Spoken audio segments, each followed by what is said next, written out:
और फेसबुक में आपकी एक चैट पकड़ बहुत ली, अच्छी वीडियो फिर है, मैं आपको आप ब्लैकमेल लोग करने ज़रा लगा, देखिए फिर मुझे इसे। पता लग गया कि 10 करोड़ रुपए कहाँ हैं। ये भी तो हो सकता है, ब्लैकमेल भी तो हो सकता है। नहीं नहीं, देखिए टेक अगर 10 करोड़ रुपए की चैट पकड़ी गई, देखिए मेरा इसमें थोड़ा व्यू गलत है, अलग है। नहीं, अगर कैश की दस बात करोड़ कर रहा हूँ। हाँ, 10 करोड़ कैश रखना इलीगल है। इनकम जी, टैक्स अथॉरिटीज के हिसाब से 20,000 आपकी कैश की एक लिमिट है, ट्रांजैक्शन की एक लिमिट है। लेकिन देखिए, जो मैं दीपक जी बात कहना चाह रहा हूं, देखिए ट्रांसपेरेंसी दोनों तरफ से होगी। अगर जनता से आप ट्रांसपेरेंसी की एक्सपेक्टेशन करते हैं तो हमको सरकार से भी ट्रांसपेरेंसी की एक्सपेक्टेशन है। हम ये जानना चाहते हैं कि जो आपने प्राइवेट जू बनाया है मुकेश अंबानी साहब ने, अनंत अंबानी साहब ने, जो प्राइवेट जू लीगली परमिसिबल नहीं है। मैंने कुछ वकीलों से बात की, उन्होंने कहा साहब ये गवर्नमेंट ऑफ इंडिया की परमिशन की आवश्यकता है, सुप्रीम कोर्ट की परमिशन की आवश्यकता है, और उस पर जाके मोदी जी उसको विजिट कर रहे हैं, उसको पूरे हिंदुस्तान वर्ल्ड को दिखा रहे हैं।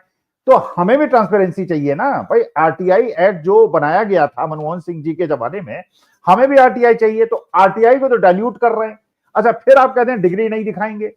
भाई डिग्री आप जज साहब को क्यों दिखाएंगे? क्या ट्रांसपेरेंसी की जरूरत हम ही से है? भाई आप भी ट्रांसपेरेंट हो जाइए, हम भी ट्रांसपेरेंट हो जाए, या तो दोनों ट्रांसपेरेंट हो जाए या दोनों ट्रांसपेरेंट ना हो। तो आप अपनी डिग्री भी हमको दिखा दीजिए। फिर आप कहते हैं सील्ड कवर में हम सुप्रीम कोर्ट को इंफॉर्मेशन देंगे। फिर आप कहते हैं पीएम केयर फंड की इंफॉर्मेशन हम नहीं देंगे।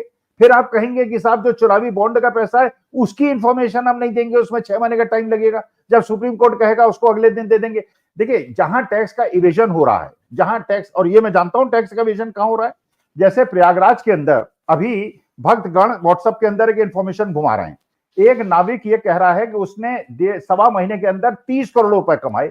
तो सबसे पहले तो 10 करोड़ का उससे टैक्स वसूला जाए, 10 करोड़ रुपए जी, का टैक्स वसूला जाए, क्योंकि वो एडमिट कर रहा है उसने 30 करोड़ रुपए कमाए। नंबर एक।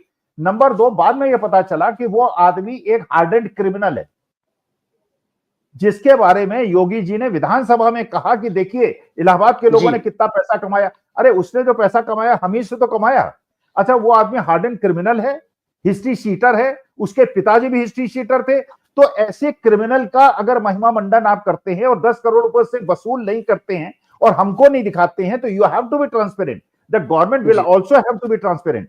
RTI act transparent. को आप डाइल्यूट कर रहे हैं और हमारी इंफॉर्मेशन आप लेते चले जा रहे हैं। भाई हमारे पास तो छिपाने के लिए कुछ है ही नहीं, और जो लोग ठीक। छिपा रहे हैं उनसे आप निकलवा लीजिए, हम आपसे निकलवा लेते हैं। नहीं, नहीं, बिल्कुल सहमत हूँ। आप ये कह रहे हैं कि भाई ट्रांस